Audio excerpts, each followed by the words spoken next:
کہ ایک شخص کے کپڑے پر چھینٹا پڑ جائے اور لوگ کہہ رہے چھینٹا پڑ گیا دھو لیجئے، اور وہ انسان کہ رہنے دیجئے ابھی تو بہت چھینٹا پڑے گا۔ دوسرے دن کوئی کہے ارے کل آپ کو چھینٹا پڑا تھا، آپ آج تک اپنا چھینٹا باقی رکھے ہوئے۔ اگر ہم یہ جواب دیں کہ آج بھی تو چھینٹا پڑ سکتا ہے، تو وہ آدمی کہے گا عجب آدمی ہے یہ چھینٹے کو باقی رکھے ہوئے ہے کہ کل بھی چھینٹا پڑے گا اور پرسوں بھی چھینٹا پڑے گا۔ ظاہر ہے کہ یہ وہ بڑی نادانی ہے، اور ہم دنیا کی زندگی میں یہ کام کبھی نہیں کرتے۔ جس کو بھی چھینٹ پڑتی ہے وہ فوراً چھینٹ کو صاف کر لیتا ہے، وہ اس امید پر چھینٹ کو باقی نہیں رکھتا کہ کل بھی چھینٹ پڑ سکتی ہے، پرسوں بھی چھینٹ پڑ سکتی ہے۔ تو جب ہم دنیا کی چھینٹ جس کو ہم دھو سکتے ہیں اس کی فکر ہم کرتے ہیں اور فوراً دھو لیتے ہیں، تو وہ گناہ کی چھینٹ جو ہمارے نامہ اعمال پر پڑتی ہے، جو ہماری ذات پر پڑتی ہے، جو ہماری حیثیت پر پڑتی ہے، جو ہماری پہچان پر پڑتی ہے، اس کو مٹانے سے کیسے ہم غافل رہ سکتے ہیں؟ تو یہ توبہ گویا گناہوں کو مٹانے کا ایک راز ہے۔ جب بھی آدمی سے گناہ ہو فوراً توبہ کر لے، پھر گناہ ہو جائے تو پھر توبہ کر لے، پھر گناہ ہو جائے تو پھر توبہ کر لے۔ اللہ تعالیٰ نے یہ نہیں کہا ہے کہ کوئی توبہ سے باز آ جائے۔ اس لیے اگر تم گناہ سے باز نہیں آ رہے ہو تو پروردگار نے تو کہہ دیا ہے کہ توبہ سے باز بھی نہ ہو، تو توبہ بھی کیے جاؤ۔ ہو سکتا ہے کہ وہ آخری وقت جس وقت تمہاری اور ہماری سب کی موت آنی ہے، ہم سب کو مرنا ہے، پتہ نہیں وہ ساعت کون سی ہوگی، 2 ہی ساعت ہو سکتی ہے۔ اگر ہم گناہ بھی کرتے ہیں اور توبہ بھی کرتے ہیں تو 2 ہی ساعت ہو سکتی ہے، یا تو گناہ کے بعد موت آ جائے یا پھر توبہ کے بعد موت آ جائے۔ تو اگر ہر گناہ کے بعد ہم توبہ کر لیتے ہیں تو ہماری موت اگر آ بھی گئی تو وہ توبہ کے بعد آئے گی۔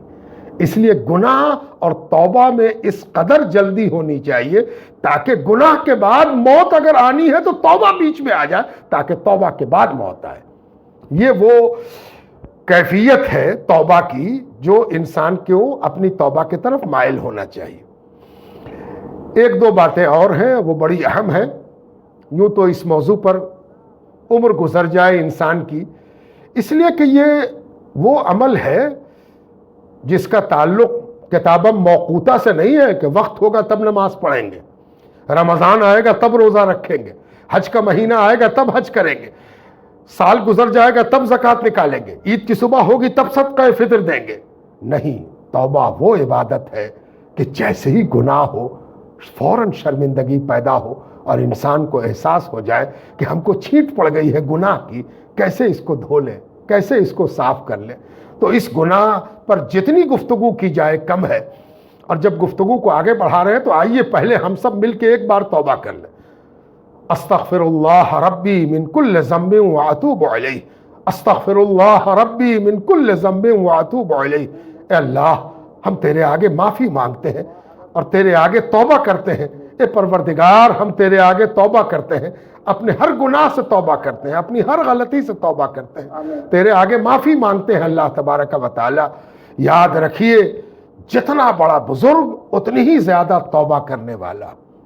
اب آپ کے دل و دماغ میں ایک سوال اٹھے گا کہ اچھا، گنہگار کی توبہ تو سمجھ میں آتی ہے، یہ پاک بازوں کی توبہ، یہ اولیاء اللہ کی توبہ، یہ صالحین کی توبہ، یہ شہداء کی توبہ، یہ تابعین کی توبہ، یہ صحابہ کی توبہ، انتہا یہ کہ حضور سید لولاک سرور کائنات شفیع المذنبین حضرت احمد مجتبی محمد مصطفیٰ صلی اللہ تعالی علیہ وآلہ وسلم وہ فرماتے ہیں کہ میں روزانہ 70 بار استغفار کرتا ہوں، روزانہ 70 بار استغفار کرتا ہوں، اور اگر کبھی اس میں کوئی کمی دیکھتا ہوں، کبھی لگتا ہے کہ استغفار کا وہ معاملہ تھوڑا کم ہو گیا، تو مجھے ایسا محسوس ہوتا ہے جیسے قلب پر زنگ کے اثرات ہو گئے ہوں، جیسے لوہے میں زنگ لگ جاتا ہے اور اس سے یہ پتہ چلتا ہے کہ یہ لوہا کچھ دنوں سے استعمال میں نہیں ہے۔ توجہ چاہتا ہوں، لوہے کی چیز پر زنگ لگتا ہے، دن رات لگتا ہے، آمنے سامنے دیکھتے رہتے ہیں، چھوٹی اور بڑی ہر چیز میں زنگ لگ جاتا ہے۔ زنگ لگنا 2 باتوں کا پتہ دیتا ہے۔ پہلی بات یہ کہ زنگ لگا ہے تو لوہا ہوگا، بغیر لوہے کے زنگ نہیں لگتا۔ اسٹینلیس اسٹیل میں زنگ نہیں لگتا، اگر زنگ لگا ہے تو اس کے مطلب یہ لوہا ہے۔ دوسرے یہ کہ اگر زنگ لگا ہے تو اس کے مطلب اس چیز کے استعمال میں تاخیر ہوئی ہے، استعمال نہیں ہوا ہے، کچھ دنوں سے استعمال نہیں ہونے کے نتیجے میں زنگ لگا ہے۔ ہائے رہائے حدیث پاک، وہ سرور کائنات، وہ سید کل صلی اللہ علیہ وسلم نے کیا بڑی بات کہہ دی۔ فرمایا تمہارا قلب اس وقت قلب ہے جب اس میں توبہ کی کمی سے زنگ لگ جائے، اگر زنگ نہیں لگتا تو وہ قلب ہی نہیں ہے۔ قلب تو وہ ہے جو توبہ کی کمی سے زنگ آلود ہو جائے، اور زنگ اس لیے لگا ہے کہ تم نے قلب کی مزدوری نہیں دی ہے، تم نے قلب کی خدمت نہیں کی ہے، تم نے دل کی وہ صفائی نہیں کی ہے۔ ارے دل بھی میلا ہوتا ہے، اور دل کو صاف کرنے کا طریقہ یہ ہے کہ توبہ کرتے رہو، چمکاتے رہو دل کو۔ تو جس طرح لوہا استعمال میں رہ کر زنگ آلود نہیں ہوتا، ویسے ہی قلب توبہ کے ساتھ رہ کر کبھی زنگ آلود نہیں ہوتا۔ سوال یہ اٹھتا ہے کہ یہ اولیاء اللہ اور انبیاء کرام کی توبہ کیا معنی رکھتی ہے؟ بزرگوں نے اس کی طرف بڑی خوبصورت تشریح کی ہے، اور اس سے جو بات نکل کے سامنے آتی ہے وہ یہ ہے کہ توبہ بشریت کی معراج ہے، بندگی کا سب سے بڑا زیور توبہ ہے۔ اسی لیے جو جتنا بڑا بندہ ہے اس کے پاس اتنی ہی زیادہ توبہ ہے۔ یعنی بندگی کے درجات اگر کوئی جاننا چاہتا ہے کہ وہ کون سی سیڑھی ہے جس پر چڑھتے ہوئے کوئی بندگی کی بلندی تک پہنچ سکتا ہے، تو اس سیڑھی کا نام توبہ اور استغفار ہے۔ جو جس قدر کرے گا اسی قدر بلندی بشریت پر پہنچے گا۔ تب اب سوال اٹھا کہ یہ اولیاء اللہ اور ان کی توبہ، جی ہاں، اور یہ انبیاء کرام اور ان کی توبہ، علماء صالحین اور علماء ربانیین اس کی تشریح کرتے ہوئے کہتے ہیں کہ کافر کی توبہ اپنے کفر سے ہوتی ہے، وہ اپنے کفر سے باز آتا ہے۔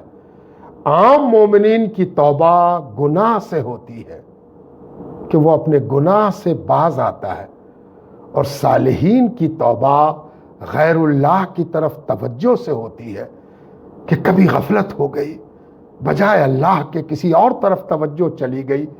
ان سے گناہ تو ہوتا نہیں، ان سے غلطیاں تو ہوتی نہیں، اس لیے کہ وہ محفوظ ہیں، اللہ نے ان کی حفاظت کی ضمانت دی ہے۔ اور حفاظت کے معنی یہ ہوتے ہیں کہ اگر کبھی غلطی کی طرف ان کی توجہ جاتی ہے تو وہ غلطی پر مستقیم نہیں ہوتے، مستقل نہیں ہوتے، فوراً انہیں اپنی غلطی کا احساس ہوتا ہے اور وہ توبہ کی طرف مائل ہو جاتے ہیں۔ اس لیے توبہ صالحین کی یہ ہے کہ وہ غفلت سے توبہ کرتے ہیں، اور انبیاء کرام کی توبہ کا راز یہ ہے کہ انبیاء کرام کو ہر لمحہ اللہ تعالیٰ ایک عروج بخشتا ہے، ایک بلندی بخشتا ہے، فکر کی بلندی بھی اور مقامات کی بلندی بھی۔ تو جیسے جیسے انبیاء کو بلندی نصیب ہوتی ہے تو وہ گزشتہ مقام سے توبہ کرتے ہیں، وہ گزشتہ منزل سے توبہ کرتے ہیں، اور ہر لمحہ ان کو ایک عروج ہے، ایک ترقی ہے، ایک بلندی ہے، تو وہ ہر لمحہ اپنے گزشتہ مقام اور منزل سے توبہ کر رہے ہیں۔ یہ ہے انبیاء کی توبہ۔ اس سے ایک بات سمجھ میں آئی کہ توبہ کوئی معمولی کام نہیں ہے۔ توبہ کرنے والا دراصل اس شجرے میں داخل ہو جاتا ہے کہ جس شجرے میں سب سے آگے انبیاء ہیں، اس کے بعد صالحین ہیں، صدیقین ہیں، اور اس کے بعد علماء ہیں، اس کے بعد عام معمولی میرے جیسا کمترین حقیر انسان کھڑا ہے جو توبہ کی تسبیح لیے ہوئے ہے، اور اس امید پر ہے کہ آگے والے توبہ والوں پر جب نظر ہوگی تو پیچھے والوں پر بھی ان کے صدقے اور طوفیل میں نظر ہو جائے گی۔ اس لیے توبہ کو کبھی بھی معمولی نہیں سمجھنا چاہیے۔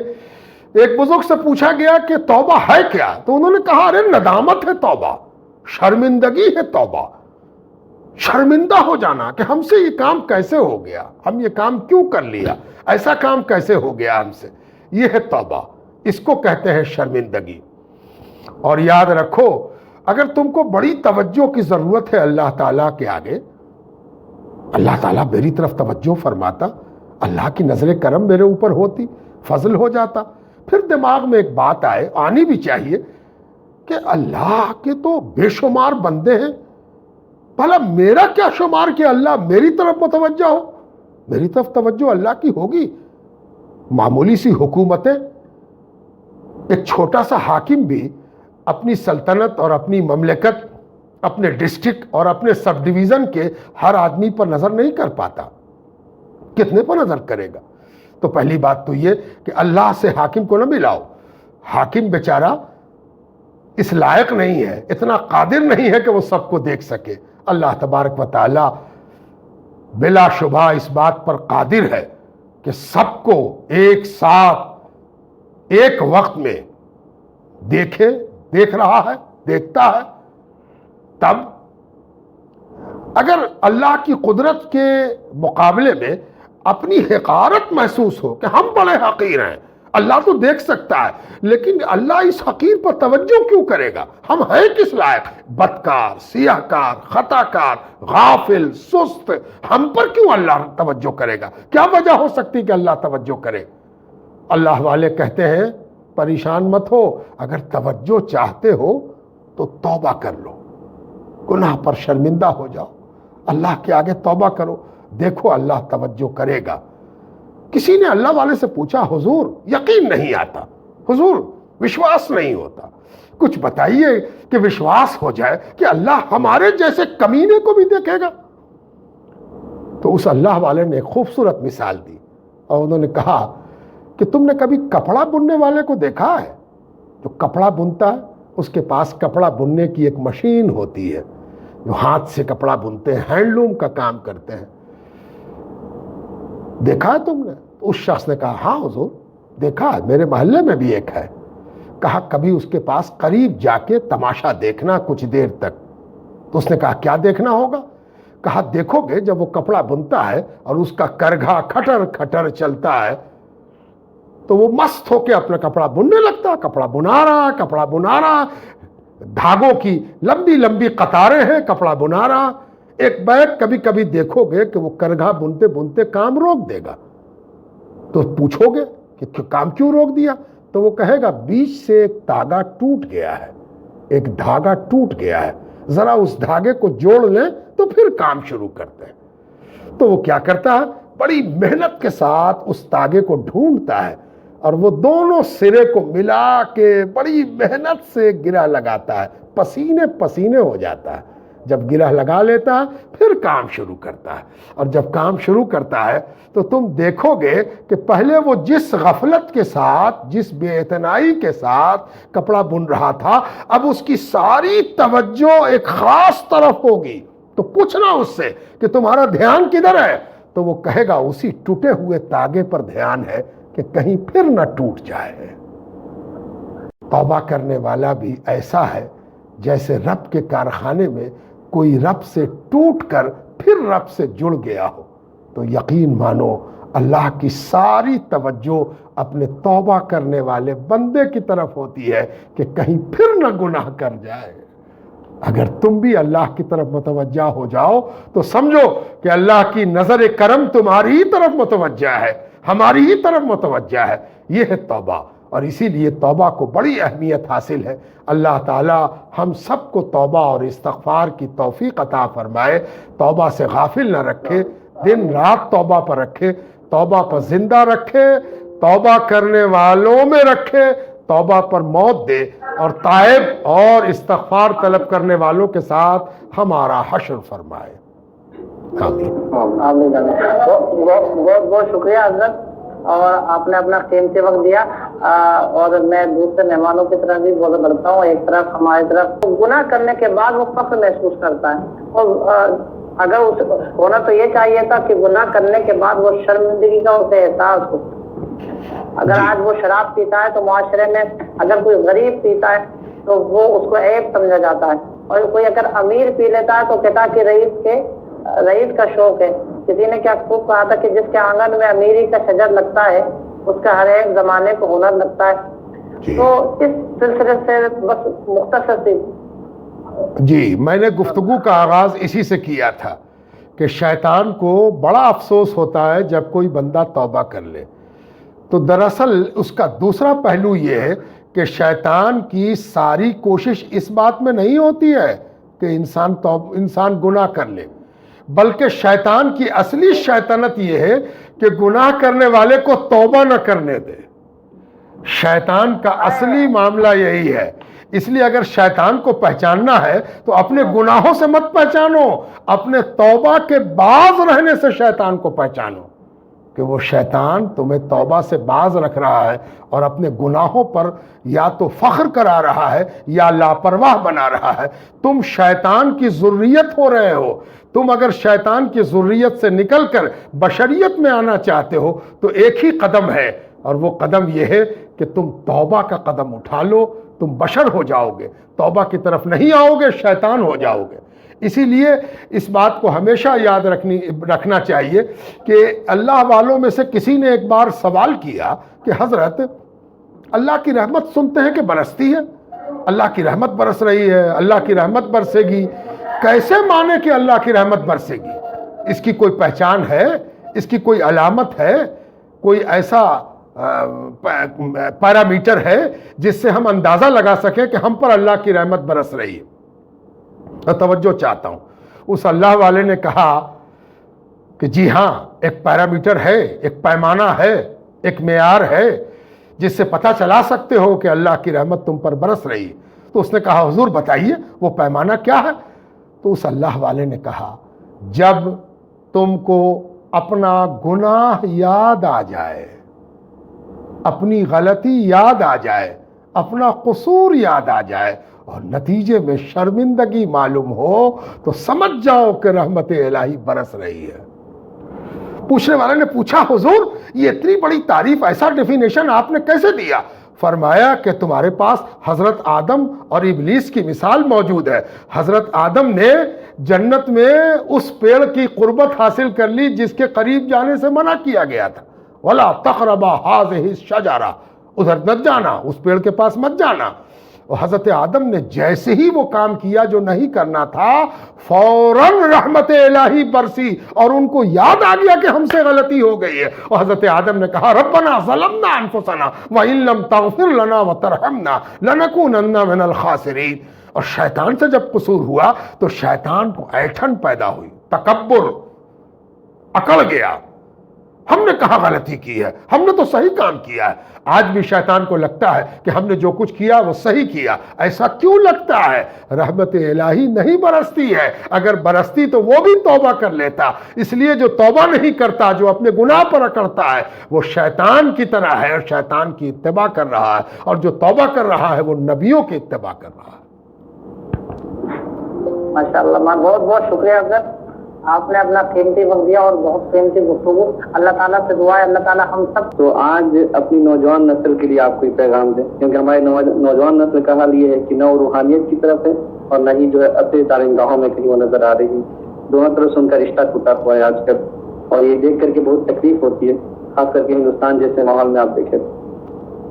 جی میں مایوس نہیں ہوں، اور میں یہ سمجھتا ہوں کہ میرے روحانی اور علمی قائدین کی یہ ذمہ داری ہے کہ وہ اپنی محبتوں کے دائرے کو بڑھائیں. مسجد کے ائمہ، خانقاہوں کے مشائخ، مدارس کے اساتذہ کی یہ ذمہ داری ہے کہ وہ کیسے اپنے نوجوانوں کو نیکی اور بھلائی کی طرف مائل کریں. اور نوجوانوں سے میں یہ کہوں گا کہ وہ اچھی صحبت کو اختیار کریں. کل کے دن اچھی صحبت کے لیے بڑی پریشانی اٹھانی پڑتی تھی، آج کے دن بڑی آسانی ہے. ہمارے پاس جو میڈیا ہے، جو سوشل میڈیا ہے، جو موبائل ہے، اس کی نگیٹیوٹی سے بچتے ہوئے اس کا پازیٹیو استعمال اگر کیا جائے تو جیسے اس کے ذریعے برائی قریب ہوئی ہے ویسے ہی نیکی بھی بہت قریب ہو گئی. اگر کوئی چاہے تو وہ اپنے اس سوشل میڈیا کے ذریعے اچھی صحبتوں کا بہت اچھا رفیق بن سکتا ہے. نوجوان، آج کا نوجوان بڑی صلاحیت رکھتا ہے. موبائل کی آ گئی ہے حضرت، بات موبائل کی آ گئی ہے تو اس وقت جو یوٹیوب کے اندر جو سب سے زیادہ پاپولر شو ہو رہا ہے وہ طیب ارطغرل غازی کا ایک شو آ رہا ہے جو کہ ایک ڈرامہ ہے. اور اس میں خلافت عثمانیہ کا پس منظر پیش کیا گیا ہے، اس حوالے سے کیا پیغام دینا چاہتے ہیں؟ کیا وہ نوجوان اس کو دیکھیں یا اس سے اجتناب کریں؟ کسی چیز کے بارے میں اسپیسیفک جواب دینا یہ تب ممکن ہوتا ہے جب میں نے خود اسے دیکھا ہوتا یا اس پر میرا کوئی مطالعہ ہوتا. نہ میں نے اسے دیکھا ہے اور نہ اس کے اچھے اور برے کے بارے میں کچھ کہہ سکتا ہوں.